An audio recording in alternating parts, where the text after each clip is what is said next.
Bloemen en planten kunnen verschillende emoties oproepen. Ze kunnen je blij maken, maar ze kunnen ook troost bieden. En dat gebeurt nu toch, Chantal? Ja, Allerheiligen staat weer bijna voor de deur. De tijd van het jaar dat we weer extra aan onze overleden dierbaren denken.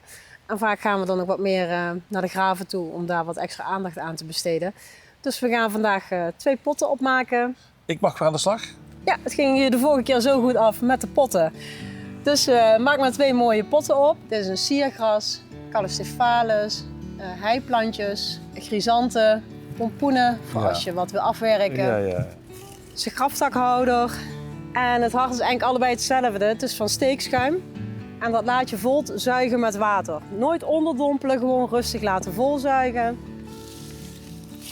Dit is een kunststofpot en dat is een terracotta pot. En daar moet je extra voorzichtig mee zijn dat er niet te veel water in blijft staan. Want als het gaat vriezen, gaat water tussen de poreuze delen van de terracotta zitten. En als water bevriest, dan zet het uit. Dan wordt het ijs, maar dan kan ook de pot kapot springen. Dus vandaar dat je altijd extra bij terracotta heel goed moet opletten dat het water eraf kan. En dan heb ik een mooie rhododendron. Dat is lekker compact. Dat kan ik er kort insteken.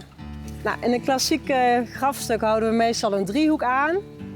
Dus ik ga dadelijk 1 grote hortensia hier naar voren zetten.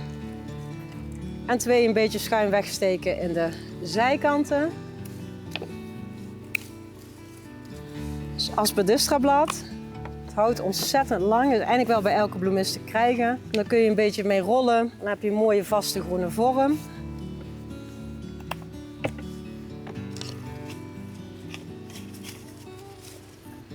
Ik zal even laten zien wat ik bedoel met die driehoek. Ja. Dus de lengte en dan dit. En dan zit eigenlijk altijd aan de korte kant de houder.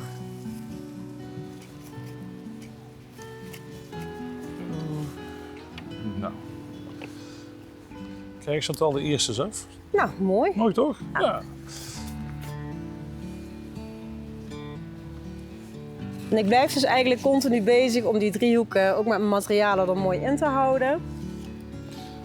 En er is heel veel groen wat je kunt gebruiken. Maar zorg wel altijd dat je wat harder groen hebt. Als je net jonge blaadjes pakt, die gaan heel snel slap hangen. Nou, weer die mooie lotus erin. Ja. Mooie vulling in het hart van het stuk. Nou, deze is ook af. Ja. Dus er zit weer net een ander tintje in. Wordt weer een hele andere uitstraling. Ja, en dan het hartje wat ik net liet zien. Ja. Hè? Dan ga ik hem eerst met wat blad afwerken. Wat klimop eromheen. En dan ga ik hem helemaal vullen met hortensia die al mooi in het indrogen is. En die zet ik er heel compact op. En dan is hij eindelijk al gevuld. Dan hoef ik alleen nog maar wat leuke elementen toe te voegen. Oké. Kijk, dan heb je de zijkanten eigenlijk al merendeel weggewerkt Ja. met het blad. Ik heb hier nu 4 aspidistra-bladeren maar in zitten. En 1 rank klimop. En ook net zoals hier de hortensia. Ja. Misschien heb je hem zelf staan of je weet iemand.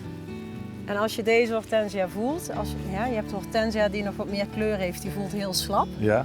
En deze voelt lekker hard. Ja. En dan is hij eigenlijk goed om te knippen, want dan droogt hij ook heel mooi in. Oké. Nou, er mag wel een beetje kleur in. Ja. Ik heb hier een grote en een kleine chrysant, die ga ik heel kort erin steken. Een beetje tussen de stekeltjes door. Ik zorg dat hier daar een stukje overblijft en draai hem dadelijk ook weer terug. Dan steek ik het gewoon net zo erin als een bloem. En het ziet er troostrijk uit. Ja, zo kun je dus op verschillende manieren iets moois op het graf neerzetten. Of je kiest voor planten in een pot, of je kiest voor een grafstukje. Maar dan het liefst zelf gemaakt, want dat geeft je zelf ook weer troost.